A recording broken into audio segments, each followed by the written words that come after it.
with the threat of rain in the air, soon realised the early qualifying laps in Budapest were vital, but Tim Mullen grabbed third slot late in the session, the CRS Ferrari getting continually quicker.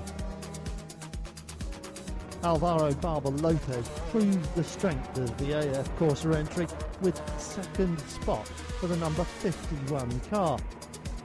He was 2/10 faster and 100 kilos lighter than the number 50, which ended the session in fourth place. But the top spot went to a mildly surprised Richard Westbrook in the Pro Speed Porsche, complete with 55 kilos of penalties and the newly added 30 kilos all the Porsches have to carry. That's what we need this weekend. We're 4 points behind, there's 4 races to go, so we've just got to get back into the form that we had in Silverstone and Adria, and you know, everyone's really motivated in the team, and they gave me a perfect car today, and we've got a really good race car as well. Bad news for Pro Speed meant the car failed the stall test in scrutineering, meaning it had a leaky airbox and so went to the back of the grid, putting AF Corsa first and third with Tim Mullen in the middle.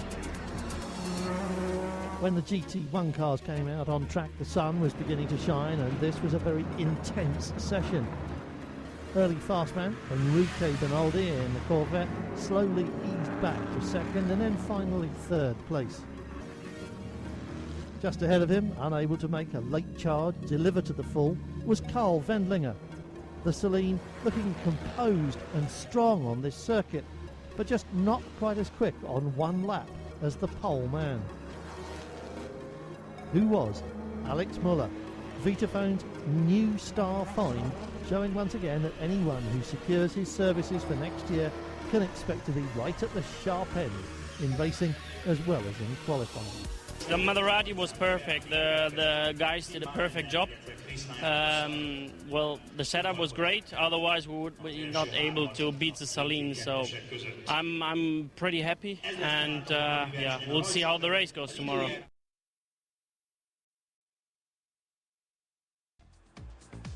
Round 5 of the championship brings us to the fabulous and historic city of Budapest for a 2-hour race in 30 degrees of sunshine.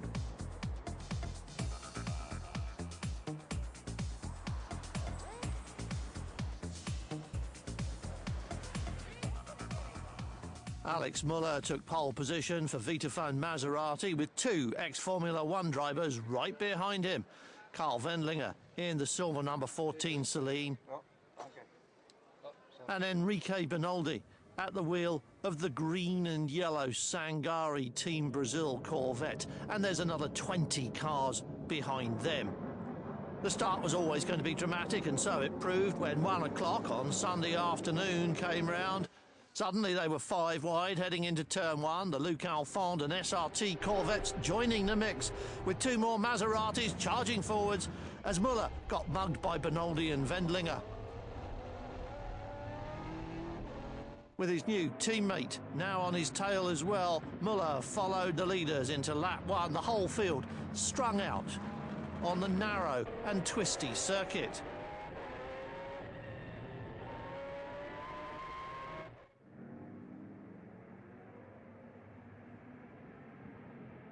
Following the train round, championship leader Mike Hazemans was well back, as he'd expected, and holding on for a good points finish.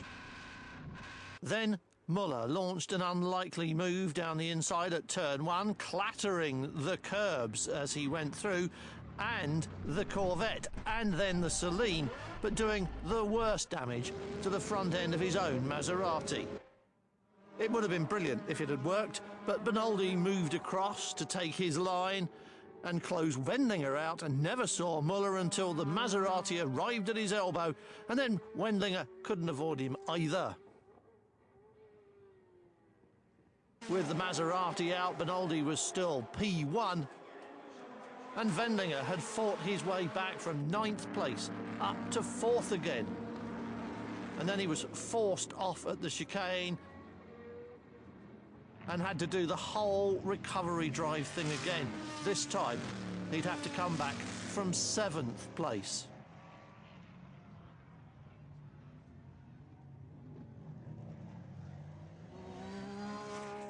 GT2 seemed like a motorway parade of Ferraris by comparison. Riberti for BAMS, heading Bruni in the AF Corsa from Tim Mullen's CRS. Westbrook already up to 4th.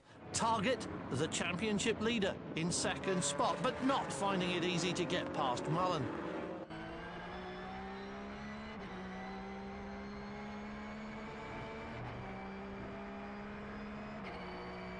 Then it was time for the first round of pit stops. They broke up the battle for the lead and strategy started to become an issue.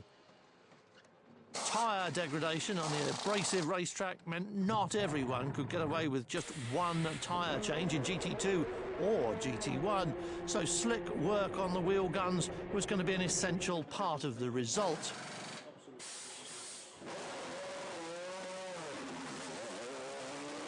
Fresh out of the pits, the pair of them, Ryan Sharp got the Saleen ahead of the Maserati with a fine pass inside the Brixia Porsche to start the second hour in P1.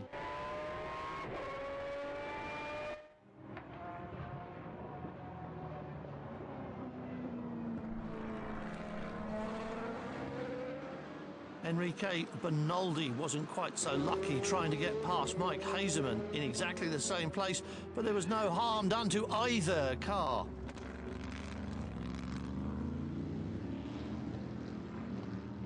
And it didn't stop him trying again at the chicane later with an even tougher move that left Hazeman nowhere to go but off. Back in the Saleen, Wendlinger was the easy leader of GT1. And Westbrook seized the GT2 lead with a brilliant last lap pass that Bruni couldn't have stopped even if he'd seen it coming. Both cars heavy with extra weight and both of them in a close battle for the title.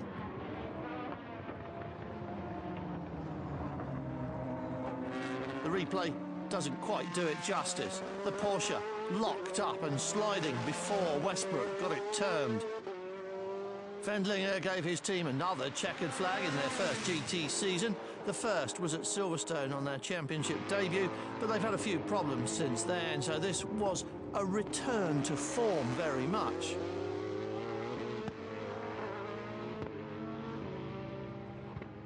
Westbrook's win was the 3rd of the year for Pro Speed and puts them right back in the title fight after dropping the ball a little last time at Spa.